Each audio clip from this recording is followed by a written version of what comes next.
உதவும்.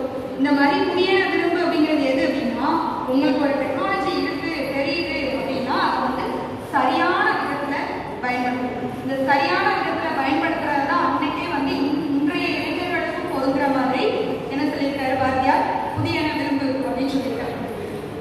இந்த நிதம், அதாவது தினைக்கும் சும்மா சாப்பிட்டோம், பழங்கதைகள்லாம் பேசணும், வீணான பழங்கதைகள்லாம் பேசிட்டு அப்படியே வந்தோம் வாழ்ந்தோம் இறந்தோம் அப்படின்னு இல்லாம என்ன செய்ய சொல்லியிருக்காரு, நம்மளுடைய பெயர் நிலைத்து நிற்கிறதுக்கு நன்றும் செய்யணும், அதுவும் இன்றும் செய்யணும். எப்பவுமே வந்து புதியதாக விரும்பி ஒரு புதிய படைப்பை நோக்கி போகணும் அப்படிங்கிறது தான் பாரதியாருடைய நல்ல ஒரு மொழி. என்னது அப்படின்னா, புதியவை நீ செஞ்சுட்டே இருக்கும். புதியவை விரும்புறதுங்கிறத இன்னைக்கு இருக்க காலத்துக்கு ஏற்ற மாதிரி சரி.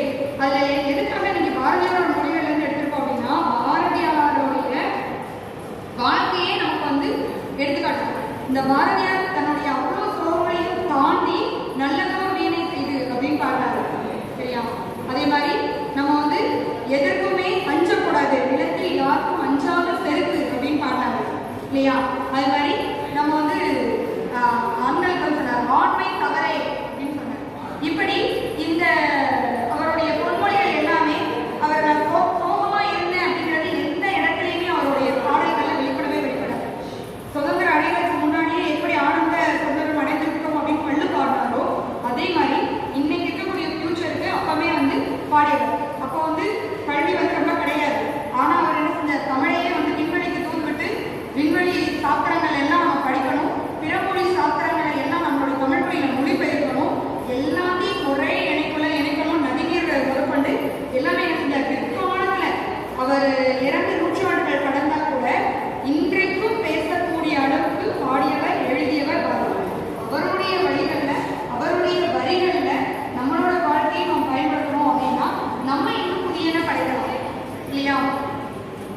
அந்த காலத்துல தானியங்களை 9ஆக்கி திசைகளை 8ஆக்கி பொறி ஆட்சி கொண்டு ஒற்றுமை வலிமையாகி ஓய்கள் ஒழித்து ஔடதம் குறைக்கக்கூடியவன் பாரதி.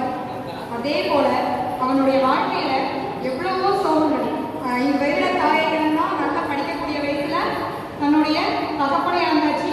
ஆனா அவங்களுடைய தாத்தா அவங்களுக்கு என்ன சொல்லி வளர்க்குறாங்க அப்படின்னா, படிப்பை மட்டும் விட்டுறாரு, படிக்கதான் செய்யணும் அப்படின்னு சொல்லிட்டு அவர் என்ன செய்யறாரு, அப்படி வளர்க்கப்படுறாரு.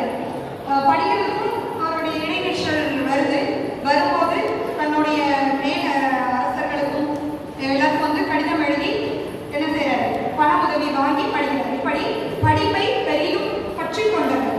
பெரிதும் பெரிதுக்கே என்று நம்மை சொல்லிட்டு நிமிர்ந்த நன்னடை யாருக்கும் நிலத்தில் யாருக்கும் அஞ்சாத செருக்கோட வாழ சொன்ன பாரதி இதை எழுதுறதுக்கு அவ்வளோ சோகத்தோட வாழ்க்கையில் ஆன மாதிரி அடிபட்டவங்க யாருமே கிடையாது. ஆனால் இன்றைய தலைமுறைக்கு இப்ப இருக்கக்கூடிய நமக்காக புதியன விரும்பு அப்படின்னு சொல்லியிருக்காரு இல்லையா. நம்ம என்ன புதியன விரும்புறோம், காலம் எவ்வளவோ மாறிட்டு, பெண்கள் வெளியில நடந்து வர்றதுக்கு கூட சைக்கிள் காட்டிய காலம் வரும்.